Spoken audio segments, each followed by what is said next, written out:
عليكم ورحمة الله تعالى وبركاته. نبروغرام من كتاب القرآن ولا تفسيره ممكن أول فتندال إن شاء الله سبحانه وتعالى. من جمان تنبلا نلودلا ولم سورة الإسراء نيالونكو كلالا ننتام با كتانا تفنتجي أكتا تاموتي من anene manke dunya kono kilala belo kola anene tekela buray o jenni alkiyamalo wala hadama dingo nene make wotamo dino nene make hani malaiko nene ma wotamo ke hani jibril alayhi salatu wassalam mi yalon ko ya tola safirullah iko atele man satallala ambassadoti akatele ki bari wa nyawa nyama jibril ne ma wata ma sifake ne wata mo le kata kono nu fokila sani afutata sidratil muntaha min kata min tambitanu na fanun ko sidratil muntaha yiro lem mi yalon ko awar kabake ayiro ni yirbulolu abe arjana le kono bari yiro suma ni la reso dumala jele mala falin dulati jibril la sidula mu jeleti atema wati malaika sifal kamura mennu min firifirol kamulum yemen dada min sanola ila nyinya wa malaika la nyinya kila ko nemote wo bankela no akona taranum alama ma koy fan den isa ala jero be bang salto isa finkindi sallallahu alaihi wa sallam barikila kabirin ala ya parendi dunya kono jang ka samba din kiralto men diataye otumo nak amanke ko na hadama dimo mel lonnu awunuta makka afato mu abdullahi anato mu amina abu talib ya kulu aka domoroke aka jiyo min aka sasa aka barama ani men tata iman kini kato haqiqatul muhammadiyya da fen kilim malong naman ke man satallati walakin nan kaba ko be kila yaje bari hanika jara jara alquran la yasadiya ma sakhal basar wa ma tagha hanna yau ko be abikanya katifan kato anyanta kula jela men tambete ko be la de da fen men jongo men nyanta lola ini mari ya kaca wajen manyan na fenjela min sa kijotano sidratul muntaha ate ji sifa nani ka funtije kilala ya sallallahu alaihi wasallam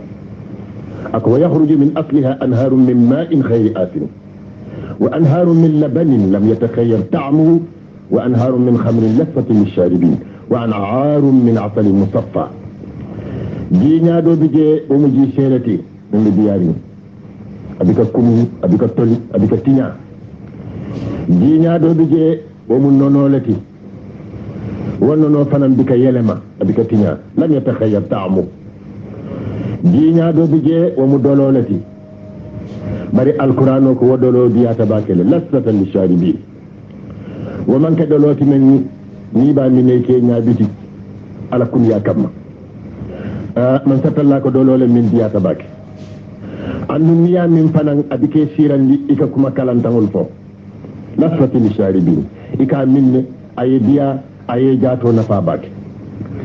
jinya do bije o mu liyolati wa anharu min asali musaffan mosafa noko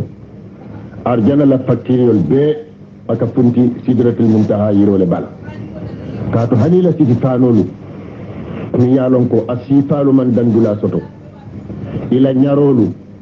mi yalon ka asifal man dandula soto abeka funti sidratul muntaha ko al imam muqatil walakin ay nim fako hani kabi siti fanol ka funti je ani nyarolu ani yirdimolu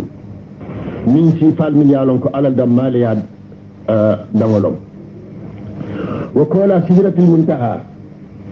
kuuɗo naata muura mi yaalon ko alqouran o ma fasar ako tuma men no kiilaya ñaapay ni yiro kan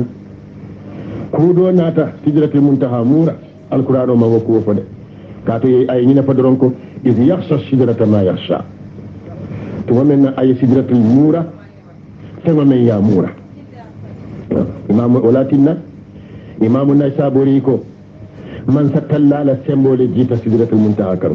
fasiha nurullahi ala la noro tajalla laha kama tajalla lil jabal ako man sattallala noro wala funtita sidratul muntaha kan comme ala noro funtita turu sina bero konko kan nyamin nun annabila musa e bari imamu naysaburi ko لكن السدرة أقوى من الجبل ومحمد صلى الله عليه وسلم أقوى من موسى لأنه صلى الله عليه وسلم لم يصعق والسدرة لم تضطرب أكو على لفنتة سدرة المنتهى كان لكن أكو إذ يصل السدرة ما يخشى بر إمامنا يسابوريكو بر سدرة المنتهى ولا سمو وارتي وبروتي ولكن سدرة المنتهى من أمام فتن محمد فران بامبانتا كتم موسى لا وباتو كونو باكي كاتو كيلا فنان أمام بوي أمام كتو جبريل جيتو جبريل ناتا ودانوكي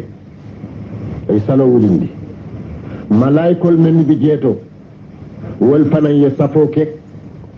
كيلا يسالندي arkam fulala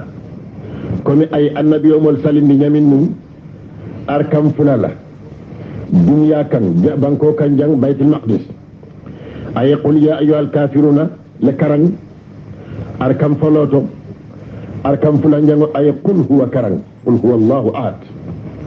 abe wo nyama sañi nimman sakunda bala nane akarado bantale kara fulan jango la bina kuma la kotanke abina wala datila wa kammala ay wa malaikul salindi arkam fulala kotek wa qalakum thumma aqbalat al malaikatu zumaran yusallimun wa salo kola malaikul kana kafolti ka kila kontom sallallahu alaihi wa sallam kila ko jeto nganya fay sidratul muntaha kan wakunol jami yalon ko yi nyata baki ibe jamba kelli ibe lorin yiro kan wakunolu dol bije wolbe sunurim bake dol bije wolbe kontanirim bake ngani nin karo ke jibril la ngay ko nin kunol mu kum sifaji malati akay ko kunonte misilme dimolu mennu fata juna ila niyol lem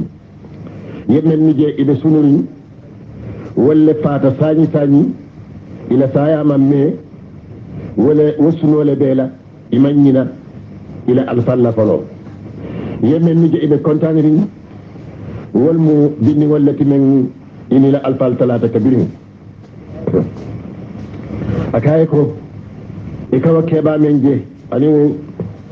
musu keba wal saratalem an ibrahim alayhi salatu wassalam sidratul muntaha nafanun ko ya tola sidratul muntaha ko min kamma ko da tawol men ni baye dumala da fen kilin londo ni ne man sawun kata e santola da fen kilin fanan jato ni ne man sawungala atarata wol kono jibril men baye santola o nyama men baye dumala o nyama kila ko je na si se duntu waji je mo fananta misalla no nta kenya fala no atila ala bato ولم كدوا درون كلا لمنتوي على سيسو جنب كفرولا اللهم اغفر للمذنبين من أمة محمد صلى الله عليه وسلم ودما لكموتي ماريو على ما ينفع جنب بارا لالا كلا لمنتول كنو صلى الله عليه وسلم سيدرة المنتهى فله جبريل من كلا صلى الله عليه وسلم e ñanta bola sampata worowoto ila bo sampata worowuloto kata fi sidratul muntaha jewo malaikol be sitale kato malaikol jele muy la dandulati jibril damale kila samba kabiri si futata sidratul muntaha jibril fanan korta jele mala lo dulati ako kila ko tambi da fe ne man tambi janna ala yete damale suwandi ko ye tambi janna oto tambi kila kay ko ya jibril fo asida bang moye kafuño bula adam ma min alhaalo men kono min dinkira baalu men nene ma ñoje asida kafuño bula ka pay ko ta jibril kay ko sawonte kaatu jang min tambita jang hani simfa kilin tambitala alala noro sin digani ndesoto la kotenke walatina jannamun na makamoti nte tambila no bari ala bay ma ko elale iko jeeto ni da sen kilinje a jiita e ka fay ko raf wala nata ji ka kila cika pour ka samba sallallahu alaihi wasallam kila ko jeede kide yemuta je baki ntata nun fonga mira nun ko hadama di wonni malaikol nin jinol be fatale da sen kilinte kewin ko tanke kide yemuta bari non munuma je men abubakar munuma ka munum abubakar ni siddiq men ayatu makka ko en jakal baat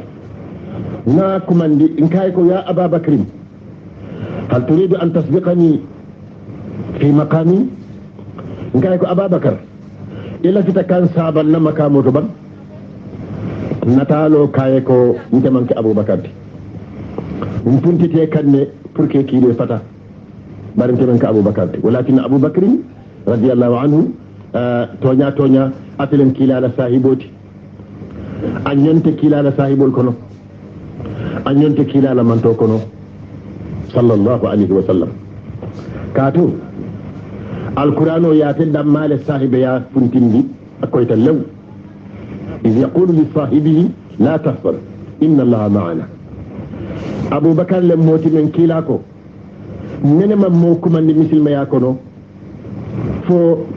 asi sonno me kero soto drum bari fo abubakar na kumandi damento jannin ben ko mo parendi la aya bulo dinna ka fanya ko ashhadu an la ilaha illa allah wa annaka rasulullah kila ya abubakar kumandi damento misilma ya kono jannin kila be parela abubakar koronto to kadum misilma ya kono adam mali woti hani sayyidina ali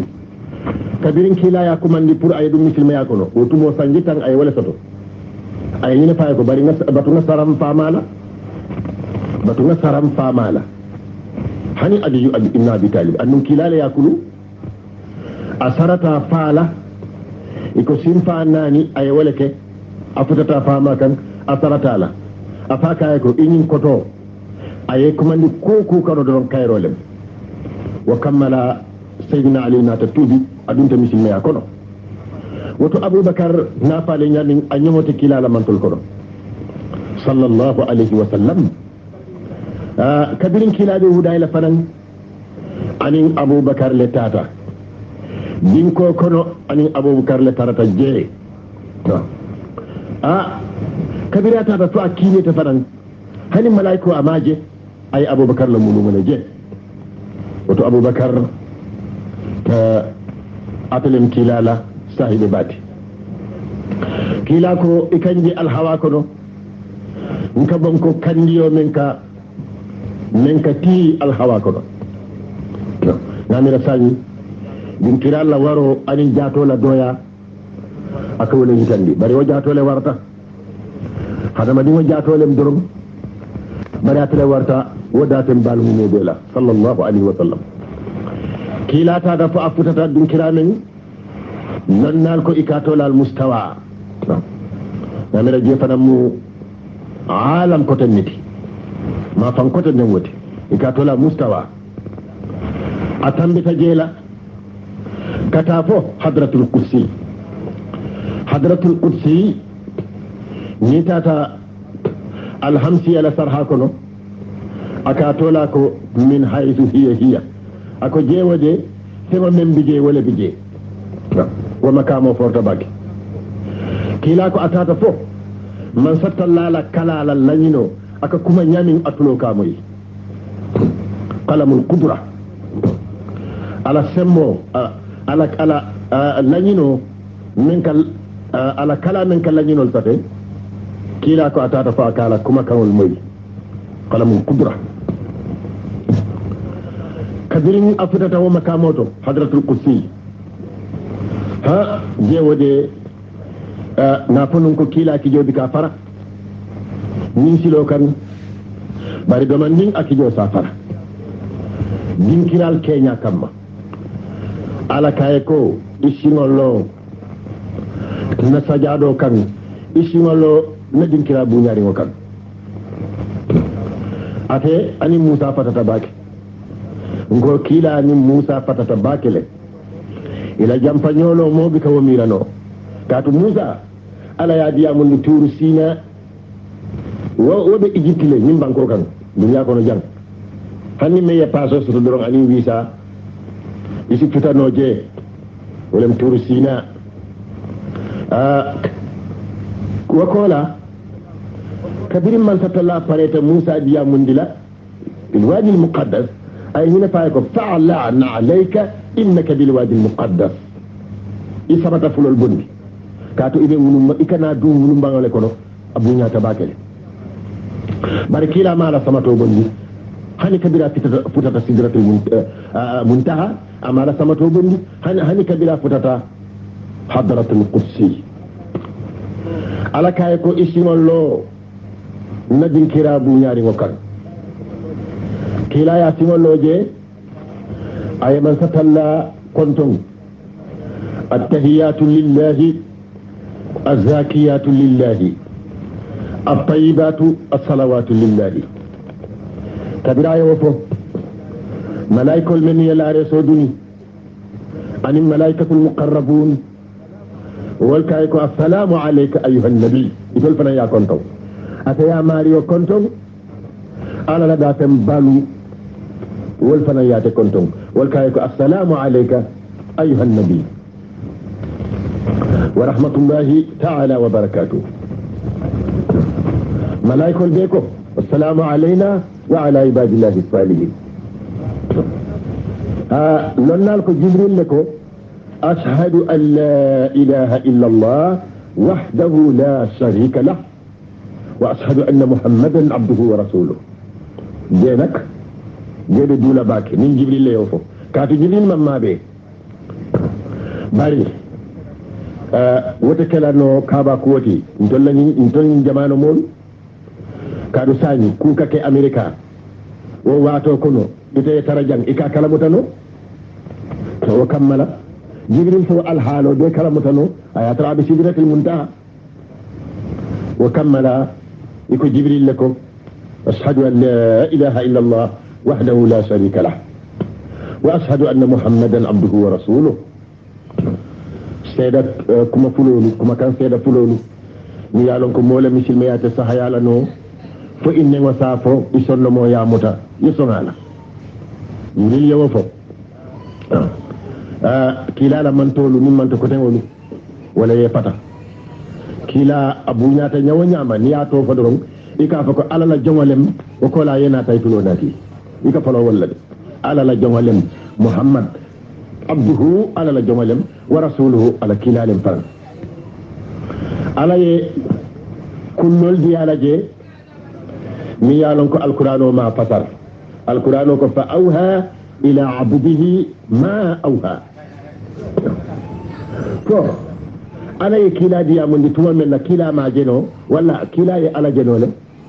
لنا الوالي تجيله بري الإمام النووي كو من صحياته ولمن ستلا كلا من ستلا جله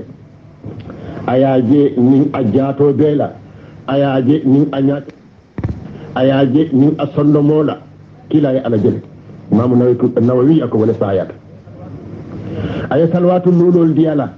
بري وتمو صلوات تلولو أي ولا ديالا أترتا كل من أيا ديالا يا تلا سيدلا سبا سيدلا كيلينو كلا من ينو بانكيلا نايو بانكي أتا واتلا sidula fulan jango asiwo dino momoye men diyata e bada manke farloti pour asadi mon bela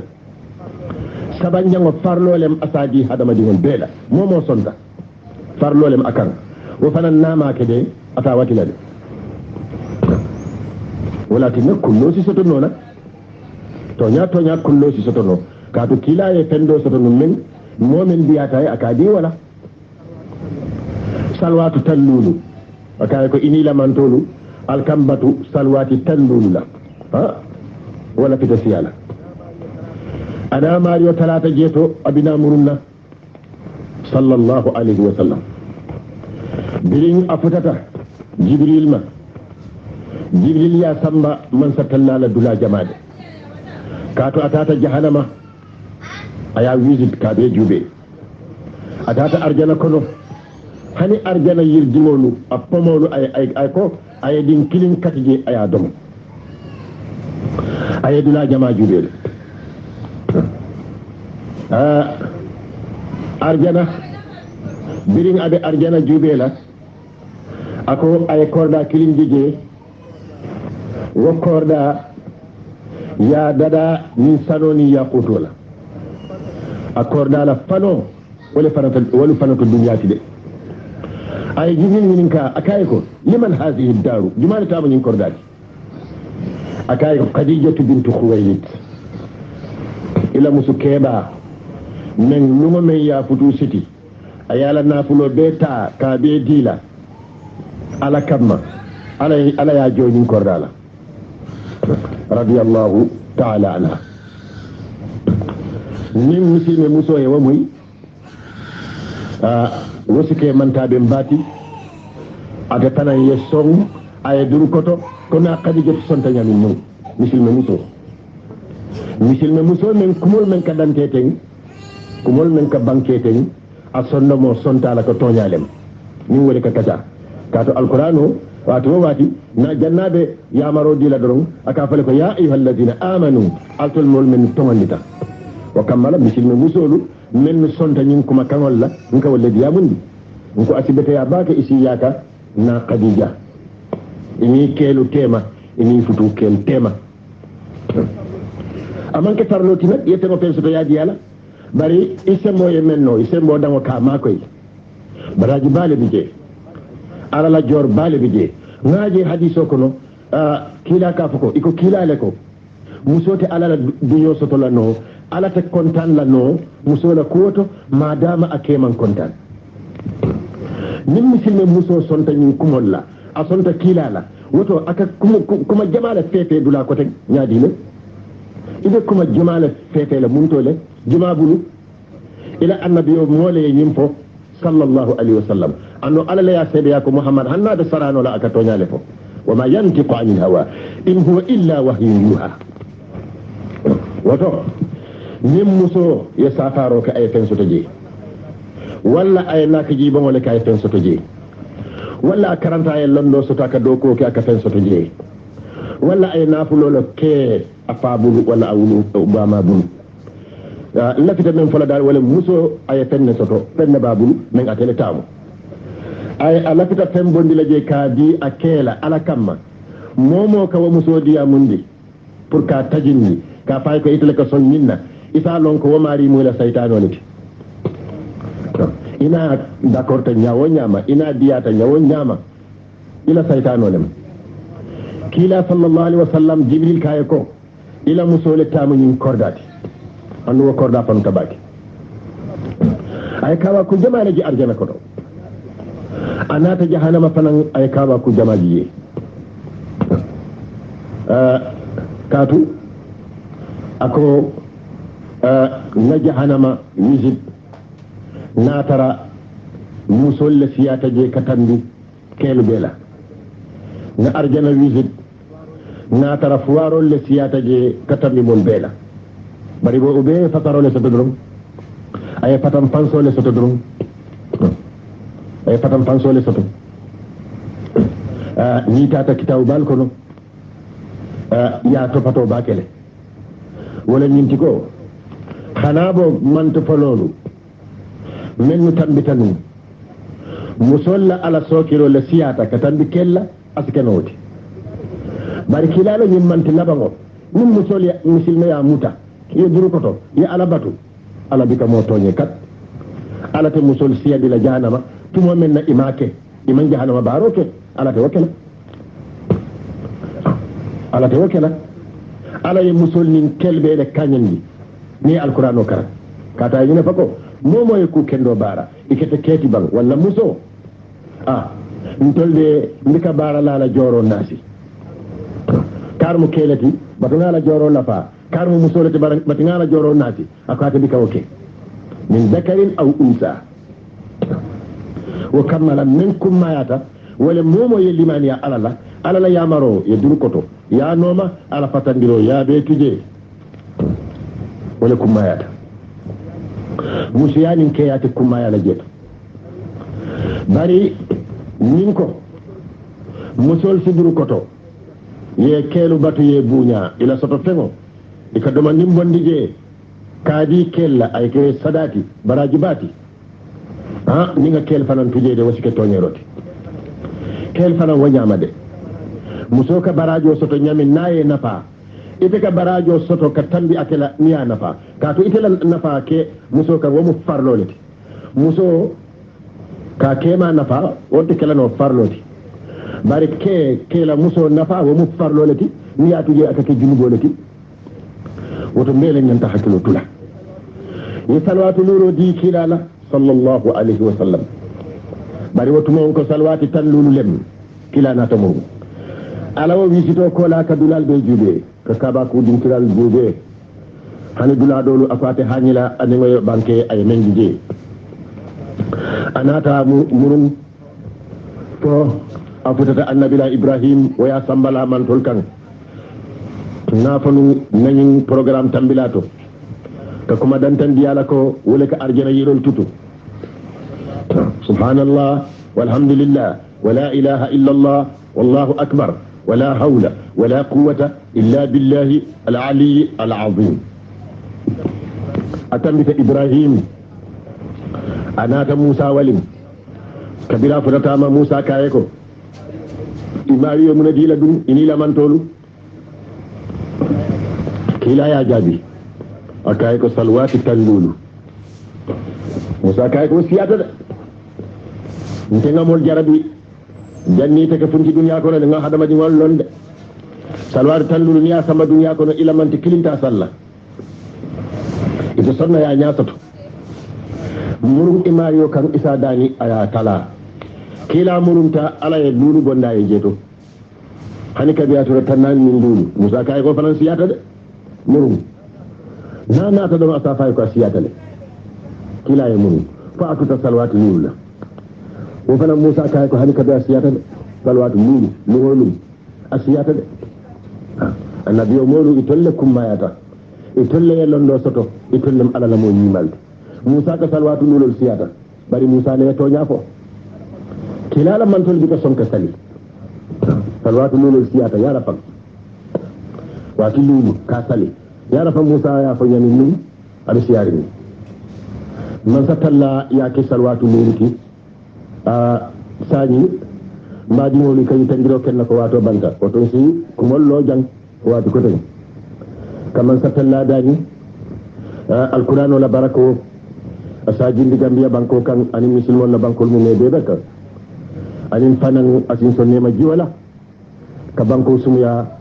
ani musulma banko mu ne bela wassalamu alaikum wa rahmatullahi ta'ala wa barakatuh